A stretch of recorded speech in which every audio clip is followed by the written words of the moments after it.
안녕하십니까. 고객 눈높이에서 상담한다고 자부하는 꼼꼼TV 운영자 배진성입니다.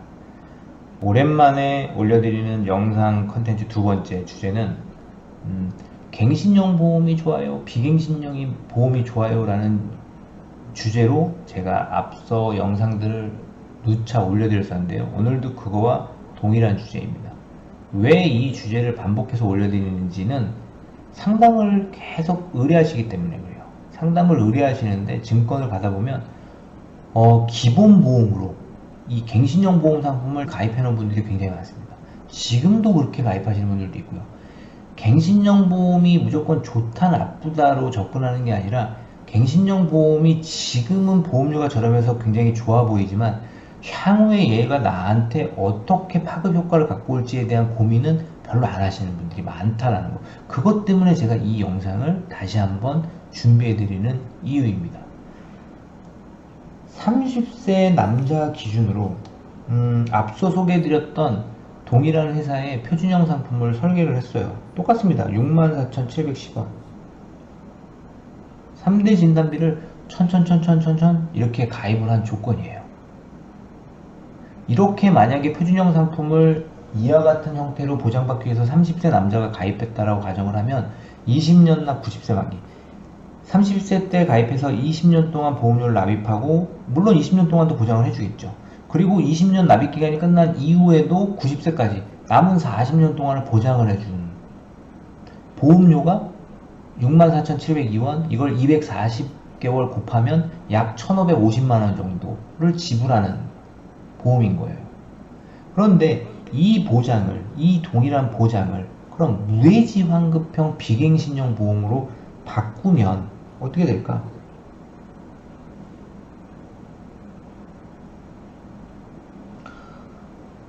동일한 보장 기준으로 20년 똑같이 보험료 지출하고 90세까지 보장받는데 30세 남자 1급 기준으로 47,275원. 똑같이 240개월을 보험료 납입한다고 가정하면 약 1,100만원, 한 1,130만원 정도가 됩니다.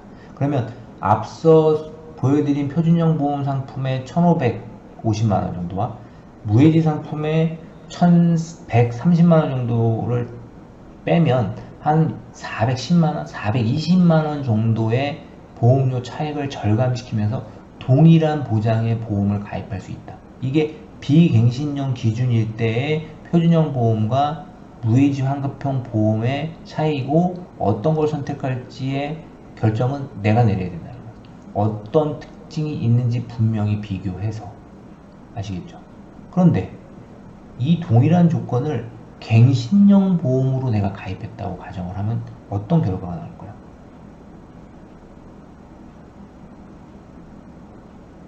똑같이 30세 남자 기준이 보험을 가입했다고 치고요.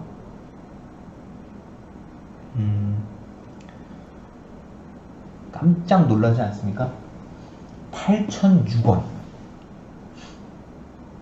30세에서 50세까지 20년간 3대 진단비를 여기에 보이는 이 수준으로 보장받기 위해서 8,006원의 비용밖에 들지 않는다. 오?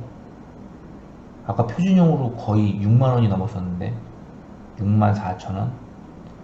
무해지 환급형일 때 거의 47,000원이었는데 어떻게 8,006원 정도만 내도 보장이 가능하지?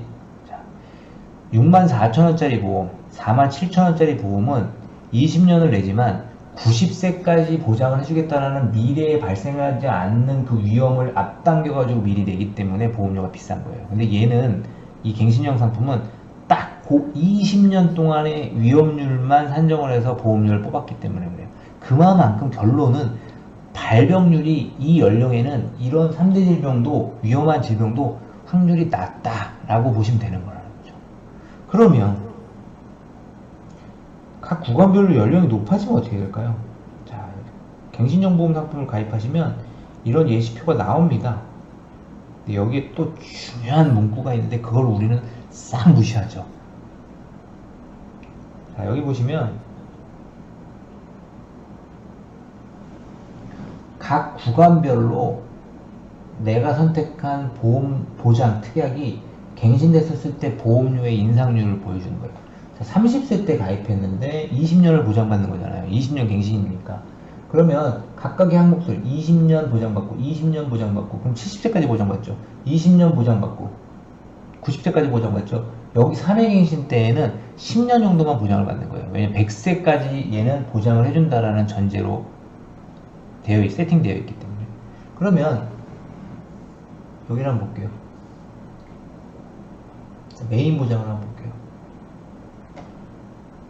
암 진단비 1000부터 각각의 진단비를 다 1000씩 가입했을 때 30세 남자가 20년간 50세까지 보장받는 보험료가 8,006원. 그러면 한 190만원 정도의 보험료가 됩니다.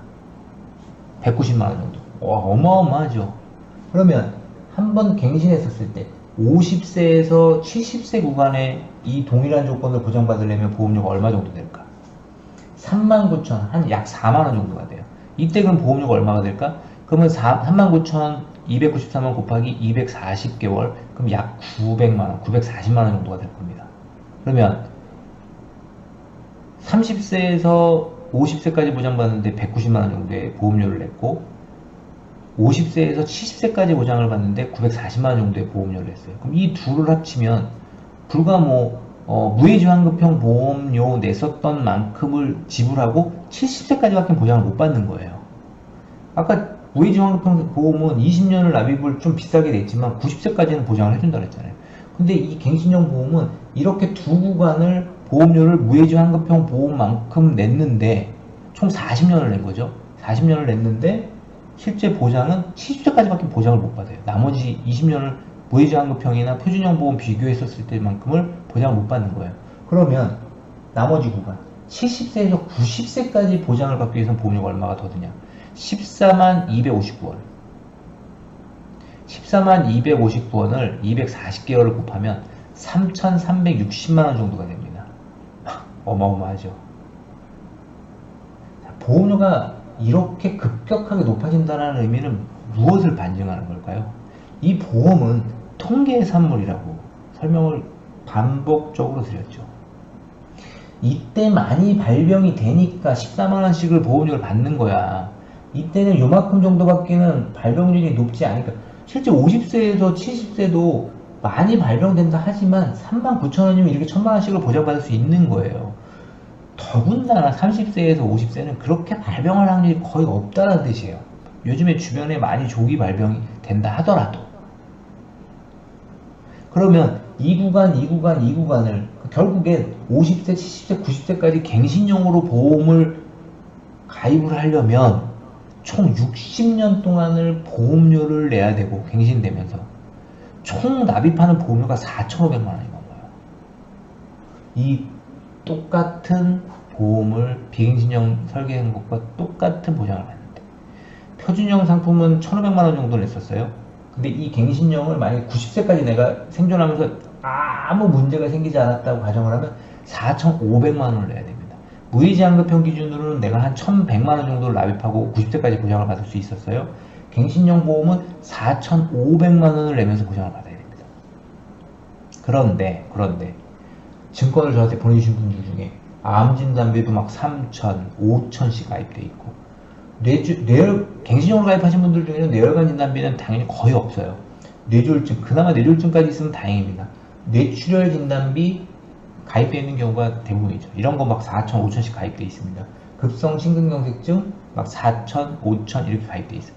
이런 것들이 지금 당장은 50세까지, 70세까지는 크게 문제가 없을 수 있지만 그 이후에 만약에 내가 보장을 받아야 된다면 엄청나게 많은 지출을 해야 될 수 있다는 거예요. 실손보험료도 갱신을 하면서 계속 갱신보험료를 내야 되는데 이 진단비의 특약을 이렇게 갱신보험료로 거기에 수술비까지 입원 일당까지 저는 단언하건대 그런 갱신형 보험을 가입하고 있는 분들이라면 절대 발생 확률 높은 이 연령대에 유지 못합니다. 유지 절대 못해요. 그러면 내가 가입한 갱신형 보험 나쁘다가 아니라 내가 크게 두려워하지 않고 가입한 이 갱신형 보험이 언제 그럼 나한테 득이 될 수 있느냐? 답이 나왔잖아요. 보험 가입하고 빨리 이 보험금을 지급받을 수 있는 질병의 발병이 되어야 돼요. 그러면 갱신형 보험은 정말 이런 표현이 좀 그렇지만 땡큐죠. 적은 보험료 내고 고액의 보험금을 지급받았으니 우리가 사행성 계약 성격에 있는 보험 상품의 취지를 정말 잘 살려서 목적을 달성해서 보장을 받은 거죠. 근데 우리가 나는 앞으로 이 보험을 가입하고 10년 안에 반드시 암에 걸릴 거야, 뇌졸중에 걸릴 거야, 심장질환에 걸릴 거야를 아시는 분, 혹시 정화술 떠놓고 나는 암에 빨리 걸릴 거야, 암에 빨리 걸릴 거야 이렇게 비는 분 있으신가요? 그럼 모럴이죠, 모럴. 결국엔 갱신형 보험이 좋습니까? 비갱신형 보험이 좋습니까?로 접근하는 게 아니라 갱신형 보험은 언제 활용하는 게 좋고 비갱신형 보험은 언제 활용하는 게 좋습니까? 라고 접근하는 게 훨씬 좋다는 거죠. 그럼 리모델링을 나는 갱신형 보험 위주로만 갖고 있는데 어떻게 리모델링을 하면 좋을까요? 라고 접근하는 게 좋을 거라는 겁니다. 갱신형 보험은 지금 당장 해지하지 않아도 저렴한 보험료로 최대한 활용할 수가 있잖아요. 그죠? 그럼 결론. 나는 10만원 정도, 20만원 정도 예산을 잡아서 난 경제적으로 가장 역할을 하는 사람이니 남겨진 가족을 위해서 정말 발병률 높은 질병, 수술비 이런 부분을 좀 충분히 가입해 두고 싶어요. 그런데 설계를 해보니까 내가 정해놓은 예산을 가지고 높게 가입을 할 수가 없어요. 그럴 때 어떻게 해야 되죠? 그러면 그때는 복층 설계 혹은 혼합 설계를 활용해야 되는 거죠. 비갱신형 보험을 한 50에서 75% 정도의 비중을 두고 베이스로 90세까지 비갱신형으로 보험료 인상되지 않게 밑에 깔아서 가입을 해놓고 그 다음에 이렇게 저렴한 보험료의 갱신 상품을 활용해서 경제적으로 왕성하게 활동하는 구간, 30세 남자라면 50세 혹은 70세까지는 설정하면 되겠죠. 만약에 40세 남자라면 한 20년 정도 아니면 30세 갱신 형태로 가입을 해서 70세까지 이렇게 그때쯤 되면 자녀들이 이제 이미 다 성인이 돼서 자기 아까는 다 할 거잖아요. 그래서 5천 정도밖에 준비 못하는 암을 나는 갱신형을 활용해서 한 1억 정도 준비해. 아니면 요즘에 뭐 핫한 보험사들이 막 계속 푸시하고 있는, 홍보하고 있는 표적항암 이런 특약들을 같이 좀 준비를 해서 그 특약들은 다 갱신형으로 되어 있거든요. 그렇게 혼합 설계로 구성을 해서 준비를 한다면 내가 세워놓은 예산 범위 내에서 비갱신형 바탕 위에 갱신형을 쌓아서 굉장히 고보장을 받을 수도 있는 보험을 구성할 수 있다는 거죠. 그러니까 그렇게 처음부터 보험을 무조건 가입해라 이게 아니라 나는 갱신형 정말 싫으니까 비갱신형으로만 할 거야 라고 하는 분들은 비갱신형으로만 하시면 돼요. 근데 갱신형 보험 상품을 어쩔 수 없이 갖고 있는 분들이 나는 얘를 정리하는 건 싫고 보험을 리모델링을 하고 싶은데 그럴 때 이와 같은 형태의 구성이 필요하다는 거죠. 지금까지는 갱신형 보험을 기본 베이스의 보험으로 활용을 하고 있었지만 얘는 연령대가 높아지고 내가 이 보험금을 수령할 확률이 높아지는 나이가 되면 얘는 정말 부담이 돼서 활용할 수 없을 만한 상황이 생길 수도 있으니 지금이라도 갱신형 보험을 최소한이라도 좀 깔아놓고 그 이후에 이 갱신형 보험을 활용합시다. 이게 보험의 리모델링 방법이 아닐까. 그리고 이번 영상의 핵심 주제가 아닐까 싶습니다. 아시겠죠? 무조건 좋아요, 나빠요로 접근하지 마시자라는 거죠. 어떻게 하면 나에게 조금 더 득이 될지에 대한 고민을 저와 같이 하시면 됩니다. 꼼꼼TV 활동하시는 팀장님들과 하시면 됩니다. 아시겠죠? 자, 다음에 또 다른 주제의 좋은 영상으로 찾아뵙도록 하겠습니다. 앞서 영상에서도 말씀드린 것처럼 영상을 꾸준히 업데이트해 드리지 못한 점 정말 죄송스럽게 생각하고요. 앞으로는 최소한 일주일에 그래도 우리 회원님들께서 보실 수 있도록 컨텐츠를 뭐 매일은 못하더라도 그래도 꾸준히 정해진 날짜에 업데이트 할 수 있도록 최선의 노력을 다하도록 하겠습니다. 영상이 1%라도 도움이 되셨다고 하면 좋아요 버튼, 구독 버튼 꼭 부탁드리고요. 그리고 알람 설정 해주시고 주변에 많이 홍보 부탁드리겠습니다. 다음에 다른 좋은 영상으로 찾아뵙도록 하겠습니다. 감사합니다.